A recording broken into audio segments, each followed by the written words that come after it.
Bonjour, je suis Maître Landry Pongounia, avocat au barreau de Kinshasa-Gombe, membre de l'Union internationale des avocats et expert de la Commission nationale OHADA de la République démocratique du Congo, c'est en sigle.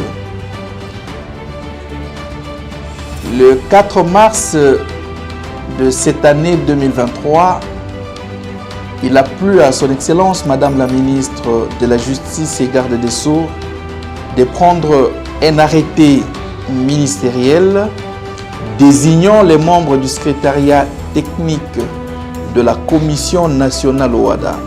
Cet arrêté, en effet, a créé un tollé général et a confisqué pratiquement, pour quelques heures du moins, tous les brouhahas médiatiques où nous avons vu des critiques au vitriol venant des uns et avec des répliques des autres. Nous avons vu les gens se dire, mais pourquoi il n'y a pas de femmes? Nous avons vu les gens dire, mais pourquoi toujours les mêmes personnes, les mêmes figures, etc. J'ai alors compris la nécessité de faire comprendre à l'opinion publique ce que signifie la Commission nationale OHADA. En effet, Organisation pour l'harmonisation en Afrique du droit des affaires, l'OHADA en sigle, dès lors que cette convention a été adoptée, on a mis quelques institutions, dont notamment la conférence des chefs d'État et de gouvernement qui réunit les chefs d'État des différents pays de l'OHADA, c'est-à-dire 17 pays de l'OHADA, ainsi que les premiers ministres de ces différents pays. La deuxième structure, nous avons le Conseil des ministres qui réunit les différents ministres de justice et les ministres des finances. Nous avons également le secrétariat permanent qui est l'organe administratif de l'OHADA. Nous avons l'école régionale supérieure de la magistrature qui s'occupe de la promotion, des formations et de l'information de l'OHADA. Et nous avons aussi une cour de justice appelée la Cour commune des justiciers d'arbitrage. Je dois ici vous dire que cette année, la République démocratique du Congo préside l'OHADA. La présidence de l'OHADA est tournante.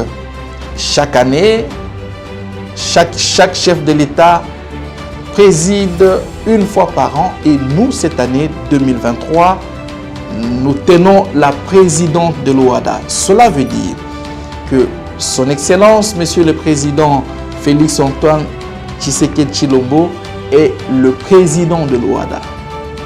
Et du coup, notre ministre de la Justice et Garde des Sceaux devient également présidente du Conseil des ministres de l'OHADA. Et du coup, la mandature que nous donne l'OHADA fait que nous puissions diriger l'OHADA cette année 2023, d'où l'intérêt de comprendre la Commission nationale OHADA. Mais au niveau national, il a été installé justement pour prendre quelques missions que je vais bientôt décrire, des commissions nationales. Donc la Commission nationale OHADA de la RDC n'est pas sortie de nulle part. C'est en fait une coutume de l'OHADA, et les 17 États membres de l'OHADA ont leur commission nationale. Cette commission a des attributions. La commission a également les membres qui les animent. Je vais y arriver. Je vais décrire la manière dont ces membres sont désignés et aussi les modalités, son modus operandi. Je vais commencer par la mise en place de la commission. Pendant que nous nous préparions pour l'adhésion à l'OHADA, déjà après l'arrêt de 2010 où la Cour suprême de justice de l'époque a déclaré conforme à notre constitution les traités OHADA, eh bien, les préparatifs ont conduit à mettre en place une commission nationale OHADA. Cette commission a été instituée par le décret du Premier ministre. Et c'était en 2010, le décret numéro 13/03 de 2010 qui porte création et organisation de la Commission nationale de l'Organisation pour l'harmonisation en Afrique du droit des affaires. Cette commission est animée par des membres et les membres de la commission, d'abord des organes, les membres d'abord sont désignés des différentes structures, des différents ministères, notamment de la présidence, de la primature, du ministère de la Justice, du ministère des Finances, de l'économie, de commerce, etc. Et tous ces ministères, les membres se trouvant animant la commission, viennent des experts envoyés par ces différents ministères. Mais en fait, il y a des structures, je l'ai dit, des organes dont nous avons le bureau, l'Assemblée générale et le secrétariat général que l'on ne peut dissocier, secrétariat technique que l'on ne peut dissocier du bureau.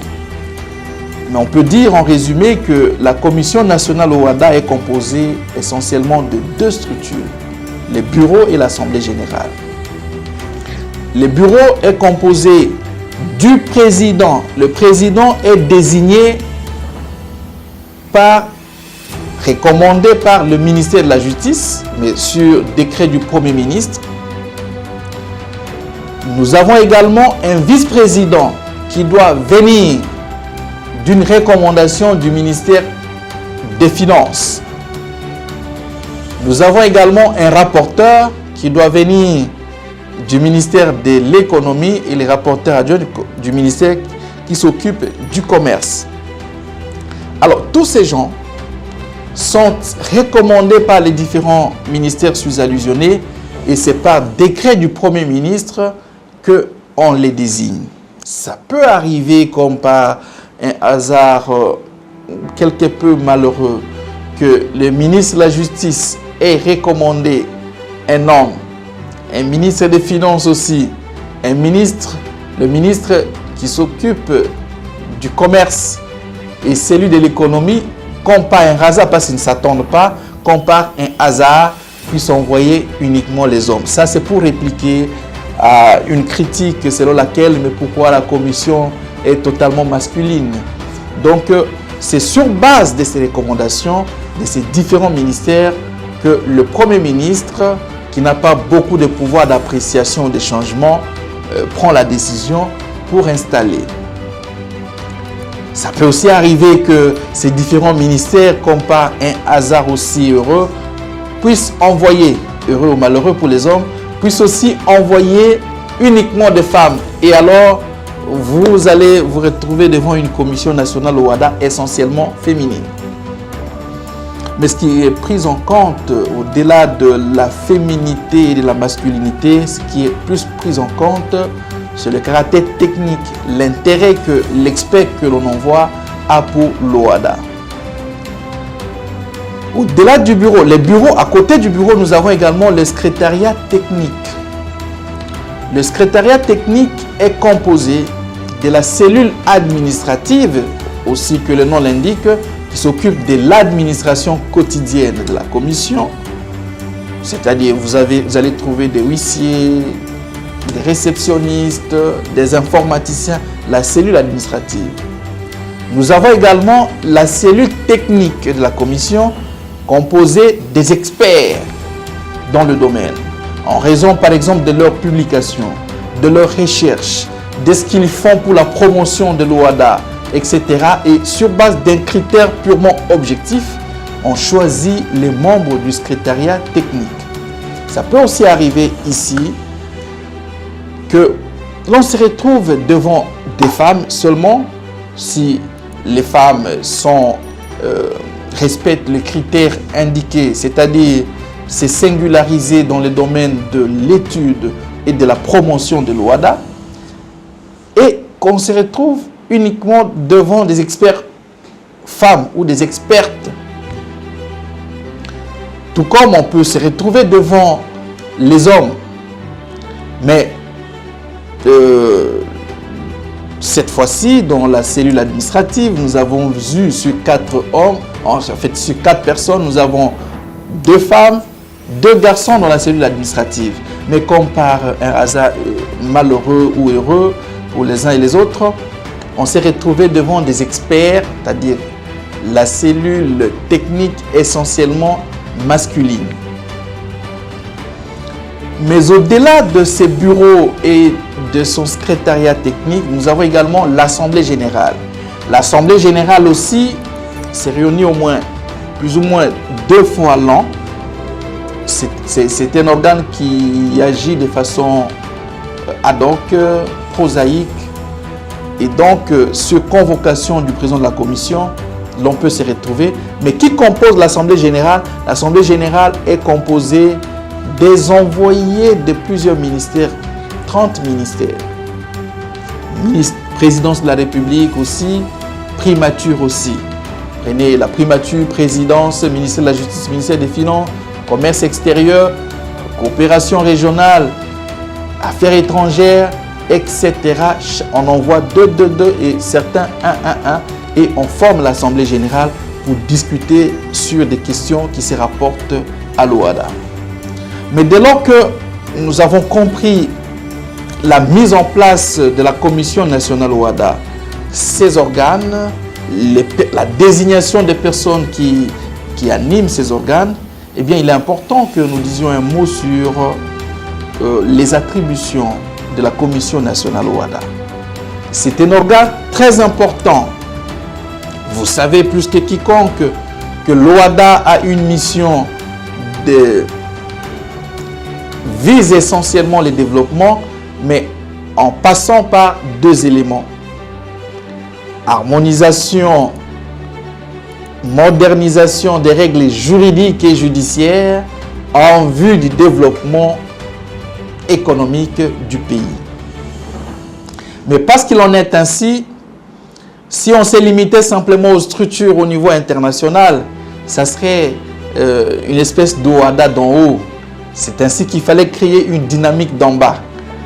La dynamique d'en bas, ici, nous avons cette structure qu'on appelle la CENO, Commission nationale OHADA, qui a des missions générales et des missions spécifiques.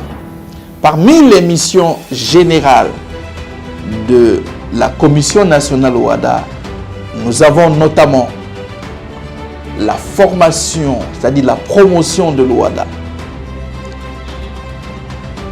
Nous avons aussi l'étude des questions relatives à l'OHADA et sa mise en œuvre, c'est-à-dire son ancrage au niveau national. Il peut y arriver qu'il y ait contrariété. Avec les études de la Commission nationale OHADA, on peut chercher à faire poser ou solliciter un avis consultatif au niveau de la Cour commune de justice et d'arbitrage. Il peut y arriver qu'il y ait des obstacles. Donc la Commission nationale OHADA, en fait, c'est le poumon de l'OHADA au niveau interne. Et cette commission, à plusieurs égards, a réalisé des missions, des formations, d'études, et nous l'avons vu, et davantage, comme l'a bien indiqué monsieur le professeur Roger Massamba Makela, en date du 27 mars 2023, où il a tenu une réunion réunissant les membres du secrétariat technique, c'est-à-dire cellule administrative et technique, des experts. Il a donné les lignes directives pour la promotion de l'OHADA à travers la commission, pour la redynamisation de l'OHADA. Nous sommes une commission totalement exemplaire pour les autres commissions de l'OHADA, mais nous n'avons pas l'intention de nous limiter à ces niveaux. Eh bien, nous voulons continuer, la RDC voudrait continuer à être le leader des autres commissions, c'est-à-dire servir d'exemplarité pour les autres commissions parmi les 17 pays de l'OHADA. Voilà en résumé ce que nous pouvons dire sur la Commission nationale OHADA, qui est une structure d'application de l'OHADA, des normes de l'OHADA, et actuellement, elle est présidée par le professeur Roger Massamba Makela et toute une équipe dont moi, Maître Landry Pongowonia, fait membre. Je vous remercie.